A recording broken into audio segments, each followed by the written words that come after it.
गोकुळ दूध संघाकडून यावर्षी दूध संस्थांना फरक रक्कम देताना कपात करण्यात आली आहे।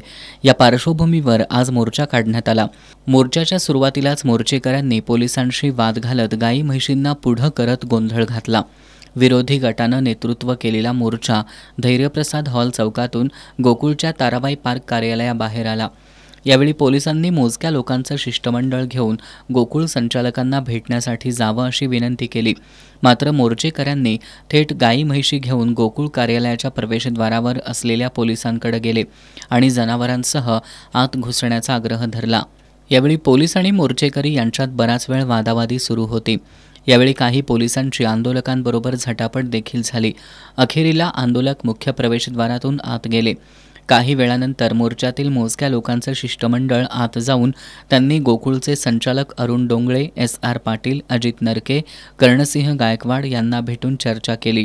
यानंतर माध्यमांना प्रतिक्रिया देताना गोकुळचे ज्येष्ठ संचालक अरुण डोंगळे यांनी दूध उत्पादकांचा विचार करून आणि सर्व संचालक नेतेमंडळींशी चर्चा करून दिवाळीपूर्वी गोकुळ दूध संघ दूध उत्पादकांना गोड बातमी देईल अशी ग्वाही दिली आहे।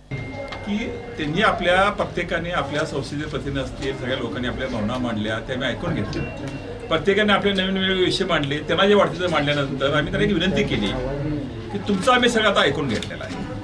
आता आम्ही काय बोलत असेल तर तुम्ही शांतपणे ऐकून घ्यायचं, नंतर तुम्हाला काय पाहिजे तुम्ही विचारू शकता। त्याप्रमाणे मी माझ्या पद्धतीने सगळा त्यांना खुलासा केला। आकडेवारीच्या खुलासा अजित नरकेने केला, म्हणजे संचालकांचे काही फिगर्स होते ते त्यांनी सगळ्या ताळेबंद सगळ्या दिल्या आणि त्यानंतर आम्ही सांगितलं की आता हा ताळेबंद सगळा झालेला आहे, ह्यात काय करता येतं। पण उत्पादकाचा विचार केल्यामुळं उत्पादकाचा विचार करून आज संचालक मंडळ इथं सगळं हजर नाही आहे, चेअरमन आमच्या इथं नाही आहेत, त्यांच्यासोबत चर्चा करून नेतेपुढे चर्चा करू, उद्या आम्ही तुम्हाला काय तर आहे तर तुम्हाला दिवाळी दिवशी तोडणार, आम्ही तुम्हाला गोड बातमी देऊ, एवढंच त्यांना सांगितलं। दरम्यान या मोर्चावेळी मोठा पोलीस बंदोबस्त तैनात होता।